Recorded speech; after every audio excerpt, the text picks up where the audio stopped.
Welcome to the Art Against Mental Illness podcast. My name is Alex Lovelace and this is my podcast about the healing powers of art for artists, art lovers, the art curious and anyone with an interest in mental health and well-being.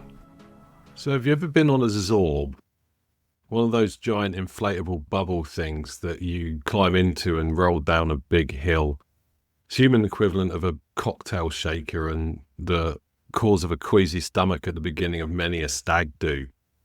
Well, coming into 2025 feels a lot like being in one of those, both for me and I assume pretty much everyone else. Now, I'm not going to get into all the news and the politics of the stuff. You already know all that.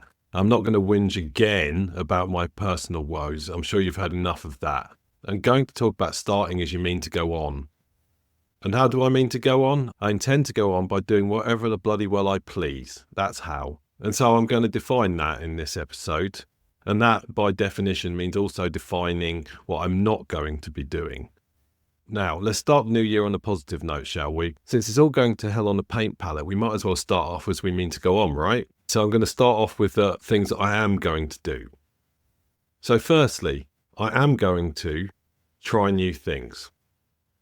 I ended the new year actually doing quite a lot of this already. I had a bit of a foray into the world of abstract art and creating sort of abstract messes on canvases. This came about partly because I just needed something new to be focusing on, and partly because I don't have a lot of money and I have a whole bunch of old sort of canvases and materials and stuff that I kind of need to either resurrect or repurpose or reuse, and I couldn't really afford to buy new stuff.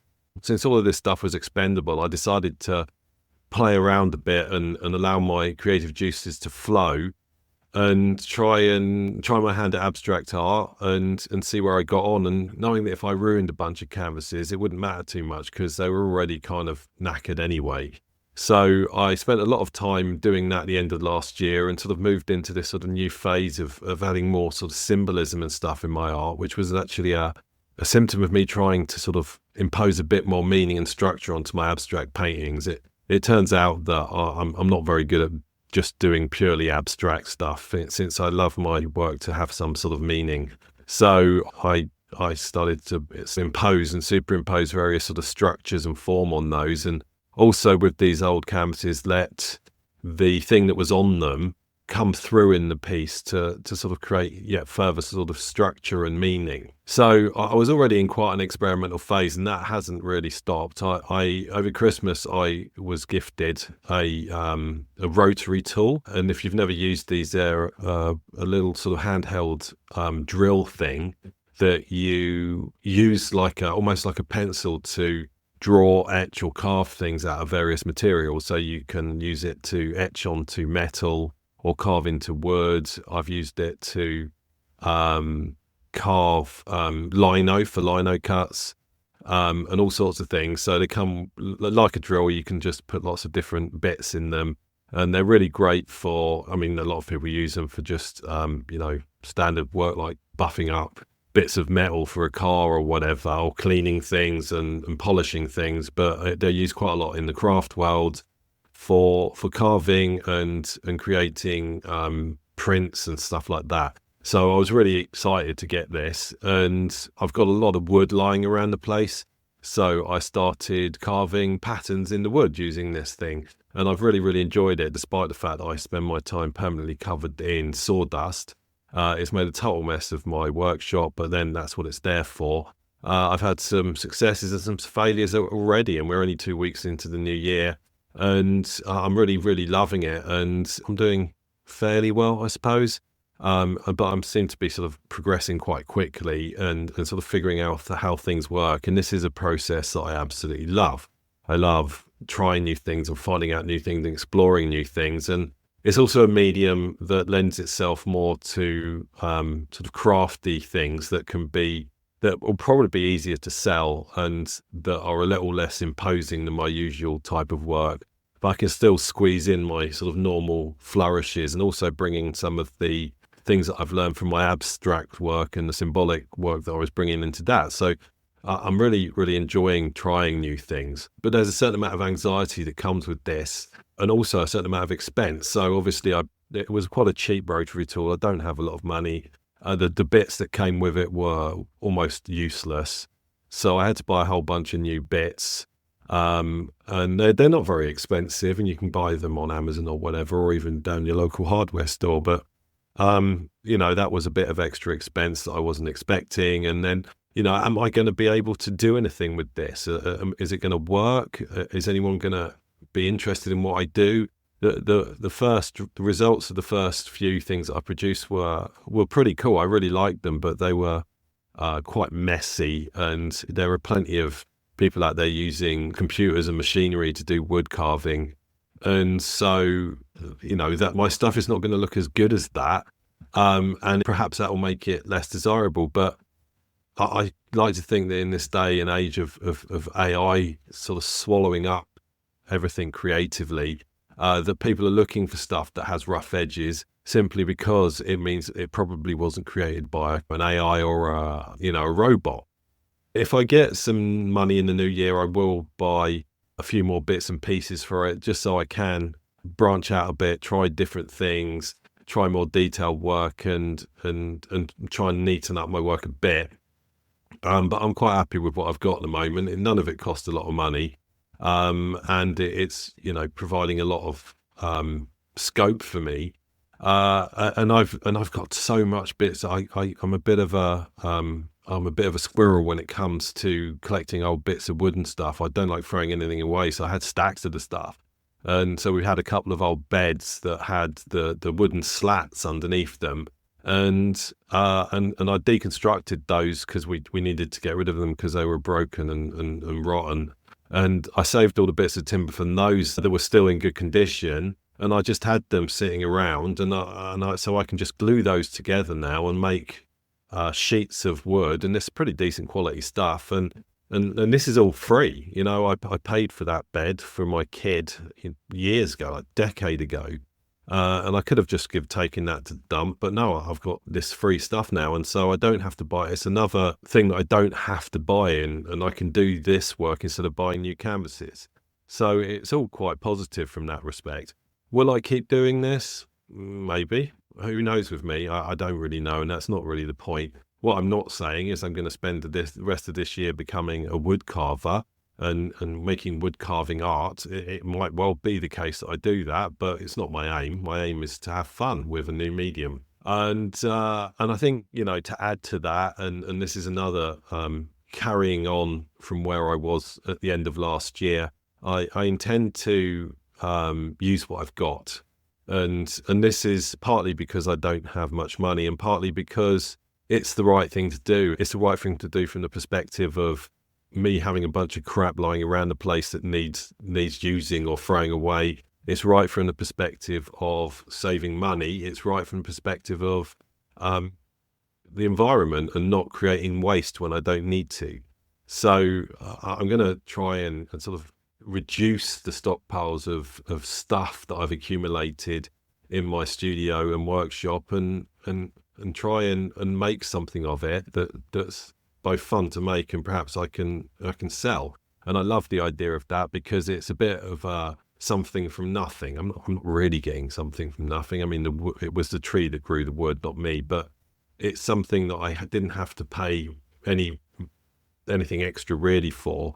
That I can either sell to someone or gift to someone that will bring some lightness into the world that cost me almost nothing, or cost me just what I'd already paid for a different reason. It's got, those old beds have got a second life, which is an idea that I love. So, next do. Make new friends and connect with old ones. And this podcast has been amazing for that. My art group here in Octorada has been brilliant for this. And doing these interviews, so if you've been listening to my podcast, I've got 3 interviews now published, and I've got another one coming, and I'm on the hunt for other people who might want to do an interview. So if you're interested, then get in touch with me. And that's really led to me forming sort of closer relationships with those people.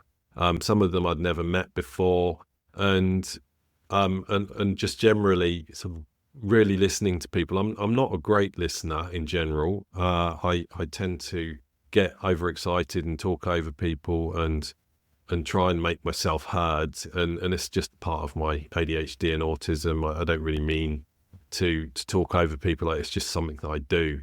But when I'm interviewing someone, I'm forced to sit and listen, as it wouldn't be much of an interview if I was yapping on over them. And listening back to the 4 that I've done, I think I did a pretty good job of that, actually. But it forced me to sit down and listen to someone else's story, someone else's side of things, and really sort of ponder it and think about it and try and react and try and get the best out of that person. And I've really enjoyed doing that. So I'm really looking forward to doing more. But I'm sort of running out of interview candidates. So that's going to force me to go and hunt down some more people, which I can go through the same process with. And I also get to introduce those people to the world. So not only am I making new friends, in theory, they're making new friends, or at least they're making new fans or people who appreciate what they do. So it's something I'm really keen to do more of. And also, you know, I spent the last 2 years putting on art exhibitions and art events around my local area. I've met lots of people doing that, and I'd like to keep growing that base and keep extending the reach of the people who we can work with and help in their artistic journey, and making new friends and taking in new inputs. And there's nothing better than meeting other artists and exchanging ideas and exchanging advice and that type of thing, and just sort of getting to know people. And I've really, really enjoyed that. And I'm not very good at it, being autistic.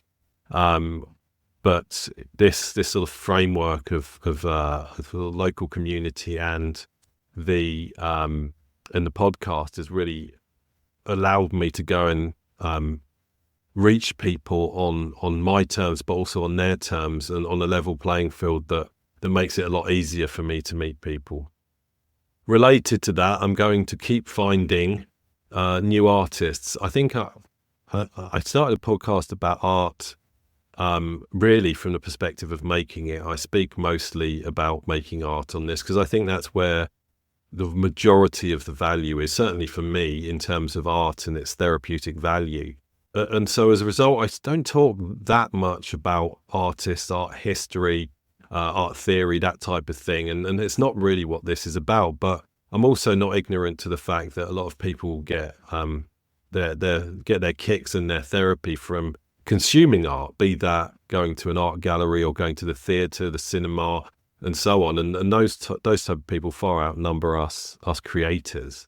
And I acknowledge that. And it's not that I'm ignoring it. It's just that I try to keep this balanced, and my focus is where it is. But I have, I have artists and illustrators who I love, and filmmakers and so on, and writers. And I like to talk about those, and I squeeze them in wherever I can. But I think in the process of having to make this, and also in the process of generally, meeting new people, I've been introduced to new artists over the last year or so. And those have brought me a lot of pleasure, but also expanded the boundaries of my work and pushed me into new areas. For example, I dug out a book about a Chinese artist called Zhao Qi last year. It was actually something I've had in my collection for a long time, but largely ignored. It was given to me by my friend Imo. It belonged to her mother, and she had a whole ton of art books. And after she died, this was like 20 years ago or something, Imo had to sort of get rid of them, and she asked all her arts inclined friends if they wanted them. So I went and collected a few books, and this was one of them. And I sort of picked it up, leafed through it at the time, thought, this looks interesting, I'll take this, and then largely forgot about it. And for some reason, I think probably in the move, when we moved house last year, I found it again and was leafing through it and was absolutely blown away. It's all abstract. It's all very organic and mood related, and it's all really quite beautiful. And that's one of the main drivers for me trying abstract as part of my portfolio of work. And so that's amazing. And then another artist who I've been aware of for a long time but hadn't really spent much time appreciating is Grayson Perry, obviously one of the British art rock stars, but I'd never really appreciated how good his art is.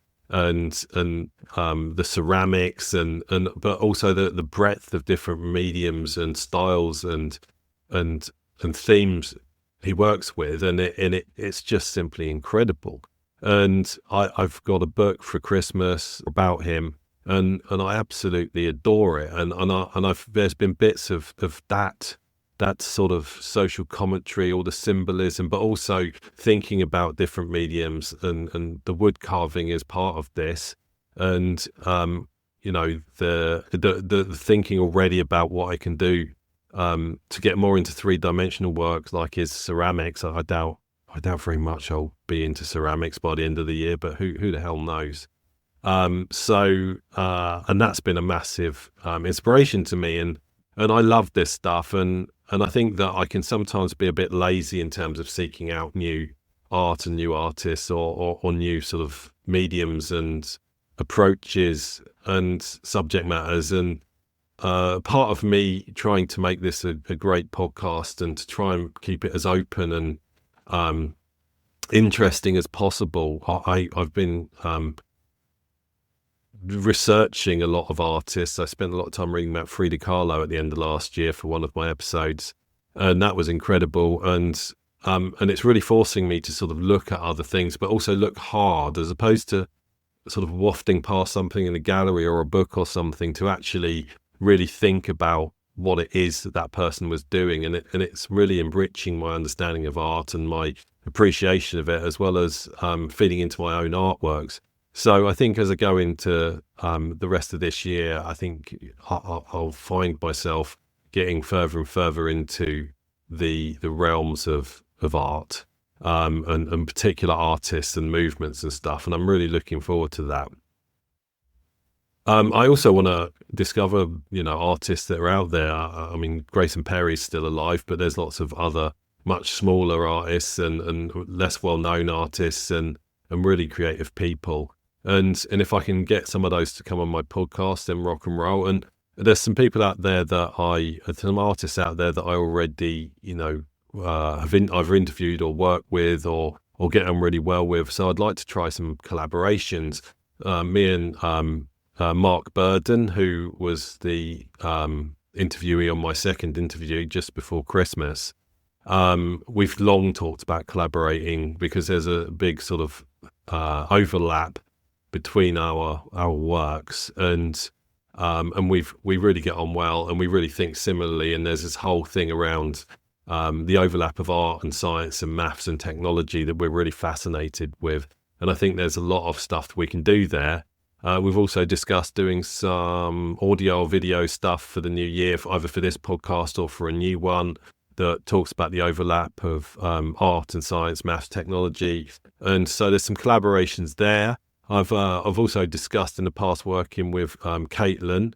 I've interviewed them for the next interview that you'll see coming out probably next week. And I've talked to them about collaborating a few times because, again, there's quite a big overlap there. But I'd like to find some new people, some new artists to collaborate with, and different mediums and forms. I've got quite a few things on the boil for my sort of local community in the coming year. Not least, I'm building a website, and we're talking about different ways to distribute content, artworks, films, performances, all of these things via the web. I mean, it all feels quite old school right now, and I've been working in the internet since my early 20s, so nearly 30 years. So all of this is quite old school, but it's still necessary. And for a local community group, getting a strong sort of digital profile is not easy to do. And so I'm quite pleased to sort of lend my skills to doing that. So, and I think that will lead to lots of really amazing, inspiring ideas about how to merge the digital world and the physical world. And I'm hoping that will trigger off quite a few collaborations and also hopefully influence my own work.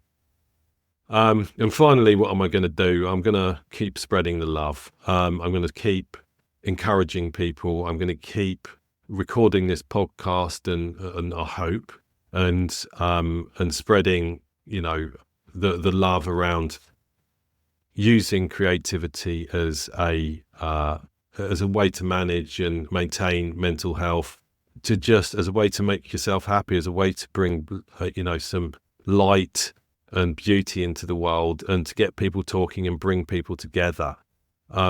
It's a very big mantra of mine that the antidote to all the horrible things that are going on in the world at the moment is community. The thing that we've lost is community. The thing that we've lost is that connection. And that could be online, but I'm thinking more specifically in the real world, because online relationships are always somewhat disjointed. And I know that there are some people out there who find it difficult to interact in the real world. And I'm all good with that. You need to take your community where you find it. But if you can get outside your front door, go talk to people that live in your locality and collaborate and work and talk and exchange ideas with them. Those are the things that are going to break down the barriers that are causing the divisions in the world that we live in at the moment. And I think it's essential that we do that, so that people stop just hating on anyone that they don't know or they don't understand, that looks or acts or behaves slightly different from them.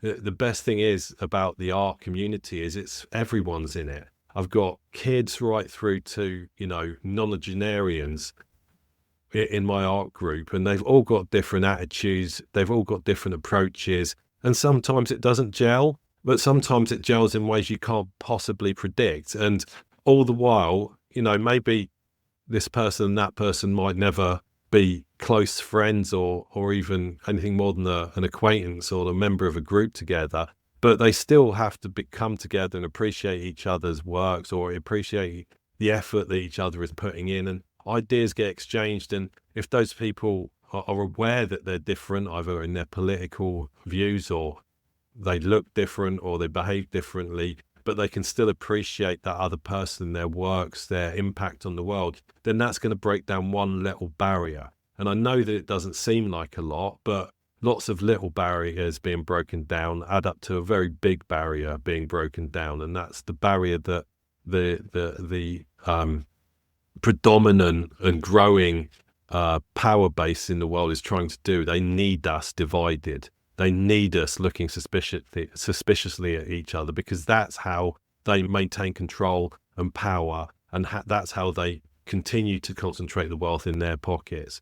And the worst thing for them is collaboration, community, love, and integration. And it's not a political thing. It's simply something that we're missing. If you talk to people on either side of the political spectrum, they'll all tell you the same thing. In one way or the other, they'll all be saying, well, where's the community? Why isn't anyone talking to each other? Why do I feel like an alien? And this is exactly what they want. Everyone blaming everyone else and being suspicious of everyone else. Bring people together, collaborate, talk to other people. You don't have to start off a big art group. You don't have to, do anything other than be open to talking to other people, be open to joining a club, doing whatever it is, show your art and talk to people about it. Oh, I said that was my last, but it isn't. My last thing for my dues in 2025 is aim high. And despite all the horrors of 2024, it was actually quite a big year for me. I achieved lots of really big things, a couple of absolutely huge exhibitions. I started a podcast. I met lots of new people. I just did loads of cool stuff, and I was highly creative.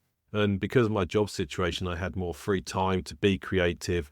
So it was a really quite a year for me, despite the fact that my mental health for a good part of it was completely among the worst states I've ever been in. And if I can do that when I'm totally broken, what can I do when I'm in a reasonably good state like I am now? And the sky's the limit. And I'm not gonna kid myself. I'm still on the road to recovery, and I still have the limitations that I had both psychologically and financially as it stands right now. And so I've got a big hill to climb. But if I achieve what I achieved in 2024 and then some in 2025, I'll have achieved some really big things. And that's such a sort of positive thought, and something that I'm really going to hold on to.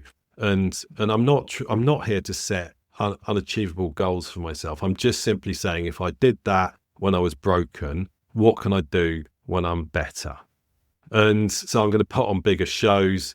I'm going to look to do more creative and more interesting things, reach more people, and I'm going to try and not exhaust myself. The achievements I made in 2024 were amazing, but they did burn me out, and I think it doesn't really matter what mental state I'm in. I'm susceptible to burning myself out, particularly when I'm having to deal with a lot of people. So I do need to look after myself and check in on myself regularly and just make sure I'm okay, and make sure that when I'm scheduling things in, that I am doing so in such a way that I give myself downtime and I give myself a break from people, from doing work and so on. And I think I'm getting a lot better at that now, recognizing the signs of when I'm getting into a bit of a state. So I'm hoping I can go bigger and better in 2025, but also not break myself in the process. And I guess that's the one aim above all other aims, is to not break myself. And that brings me quite neatly onto the don'ts. And the number one don't is don't break myself again. I'm not going to break myself again if I can possibly avoid it. The world is going crazy, and so there could be a lot of stresses coming out from all over the place that make it hard to maintain my mental health, and most people will be in the same boat.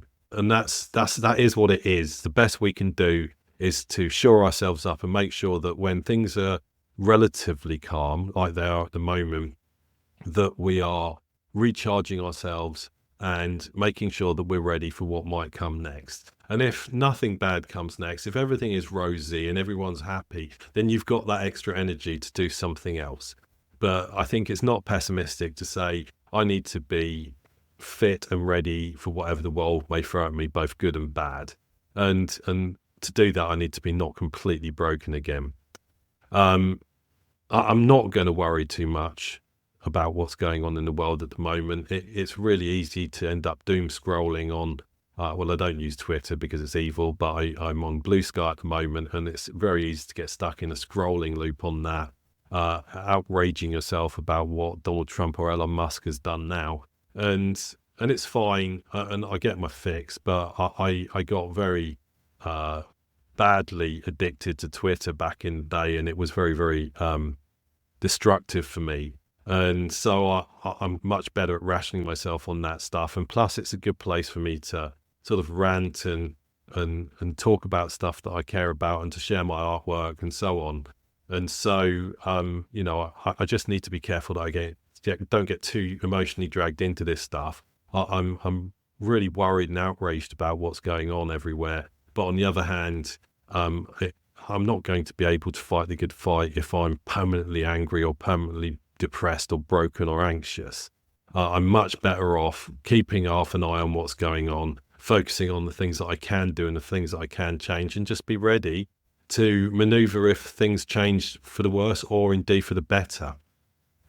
The other thing I'm not going to do is the exact opposite of that. I'm not going to sweat the small stuff.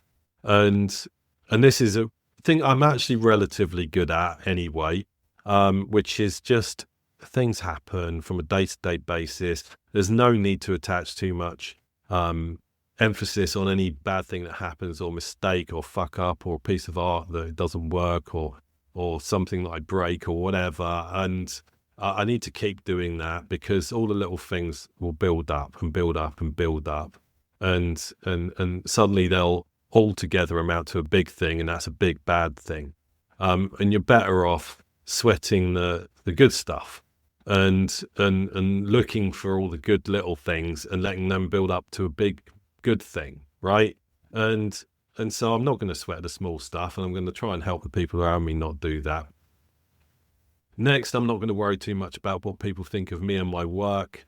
Again, I'm all right at this, but I can get sucked into this vortex of self-doubt quite easily. And I'm aware, my logical brain is well aware that, I shouldn't pay too much attention about what people say. I shouldn't pay too much attention to the fact that I don't sell a lot of art. and my art is sort of a fairly niche thing, I'll find my audience eventually. And if people don't like my stuff, it's just that they're not my audience. If people don't like the way I present myself, or when I'm sort of presenting my sort of, I don't want to use the word authentic 'cause I hate it, but the unmasked me, I if they don't like that, then they don't like it. I'm a bit Marmite as a person. You either like me or you don't, and that's fine. And and people are welcome to dislike me. And I know the people who do like me, and they're good people, because they like me, obviously. So I just need to not worry too much about that sort of stuff, and try my hardest not to get sucked into these doom spirals of low self-esteem, and low self-confidence. And next, relating to what I was saying earlier about social, I spent way too much time in 2024 stressing about my social profiles and how the algorithms were ignoring me and my art and all this stuff, particularly Meta, i.e. Facebook and Instagram, but I even had a foray into TikTok. Blue Sky is working quite well for me. Twitter I ditched. But the Meta is broken. Meta is not fit for purpose anymore. Very few people I know enjoy it. I don't see the posts from people I care about. I don't see the posts from stuff that I followed. No one seems to see my stuff. I spent some advertising money on increasing my Facebook and Instagram follow account, and it had absolutely no effect on my engagement, because follows don't matter on Meta anymore. If people don't regularly like your stuff, they won't see it. And maybe that's right. Maybe that's the way it should be, but it wasn't always that way, and people seemed happier before. And quite frankly, what I'm jostling with, what I'm fighting for attention with, is not other artists or other celebrities. I'm jostling for visibility with advert after advert after advert. And that's quite galling. And I recognize that Meta needs to make money, but they have made a lot of money. And their agenda, as recent news about them would suggest, is not very focused on their users.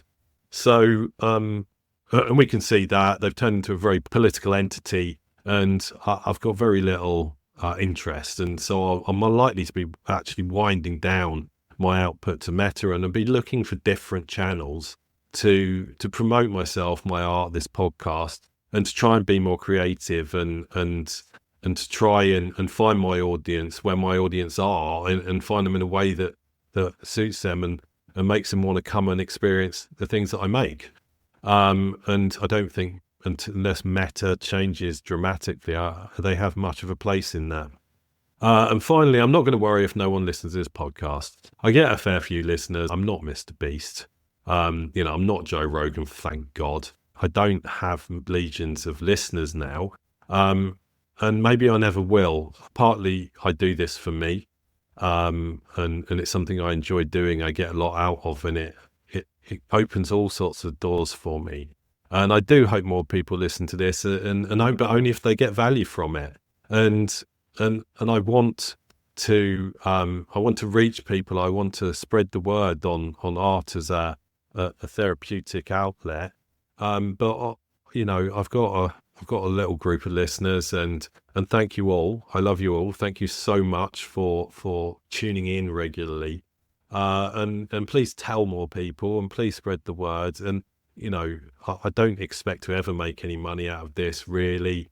I don't really know where my end game here is. It's, as ever, my mantra. It's about the process. Just keep turning up, and we'll see. But if I could get a wider listener base, and I could make a little bit of money to cover my costs on this, and that would be incredible, and it would really be motivating. So I'm not going to worry too much if people aren't listening, but that isn't going to stop me from trying to get more people to listen. So that'll do for now. I could probably talk about a bunch more stuff, and I've probably missed some absolutely mission critical things. I think you should consider as already said, the obvious things, like I'm going to look after my family. I'm going to try and make some money I'm going to try and spend more time outdoors, all of these things that I do sort of anyway, and I need to keep those things up. I've really tried to sort of focus here on the stuff that relates directly to my artistic creative endeavors and my mental health. And I'm doing this in the new year. This is kind of when people expect it. I think if I piped up with this in the middle of July, people would think I'm a bit weird. But, you know, the new year, Christmas, this stuff is a bit of an arbitrary boundary. It has some significance in terms of, you know, the path of the earth around the sun and so on. And, you know, we've reached the shortest day and we're now getting to longer days again. And obviously the Christmas New Year period is very much sort of a break, but it's in some ways it's sort of arbitrary and a bit meaningless, but psychologically on most people, certainly in the Western world, it has a lot of significance. And so, you know, we get this concept of New Year's resolutions. Now this the podcast episode here, this is not a New Year's resolution. The things that I've said here are not New Year's resolutions. They're just intense. They're just an agenda or maybe even like an attitude that I want to take to this year. Because I don't really believe in New Year's resolutions. I think they're more often than not destructive and counterproductive. Because if you set big goals and you fail, you feel like a failure. If you set small goals, then you just feel like you're being lazy. And will those goals, regardless of whether you achieve them or not, regardless of whether they were valid or relevant, will they have any meaning in a year's time? Will they have any meaning in a month's time? Jesus, the world we're in at the moment, who the fuck knows, right? So I don't really see that they're very useful. But my attitude on achieving stuff, for better or for worse, is you sort of pick a destination and you head vaguely towards that and you hope you get there, but you don't mind too much if you don't. And along the way, you might see a better destination anyway and zip off to that. And you shouldn't consider not having got to your first choice of destination as a failure. It's just, you know, you got to pick a direction. If you're setting off on your jetty across the water, you see a bunch of islands in front of you. Pick the one that looks like you might want to go there. But if you end up at one of the other ones, then so be it. Worst case scenario, you just get back on your boat again and head back towards your first choice. So I sort of view things like that. I see the things that I've said in this episode as less like the destination and more like the boat itself. And just this is what I'm going to take with me. Here's the things I'm going to put in my boat. Here's my general direction. And here's how I'm going to approach it and the attitude I'm going to set out with. And I'm really excited to see where this all ends up.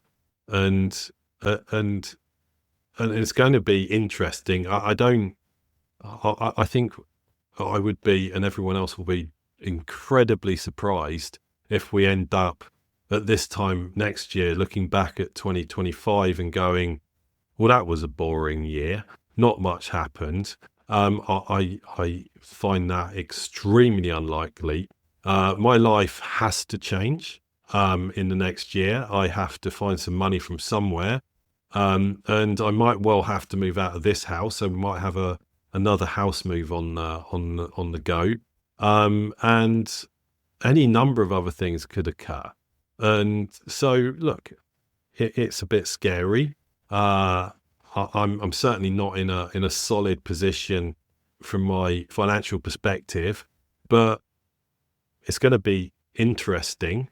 As the old adage goes, may you have interesting times. Well, I do hope my times and your times are a good type of interesting. And I hope we all get through this unscathed. But as I keep saying, and I'll keep saying over and over again, it's a journey that counts. Focus on the journey and see where it takes you, and maybe we can swap some more stories in a few months' time. Otherwise, I'll see you soon. Thanks. Bye.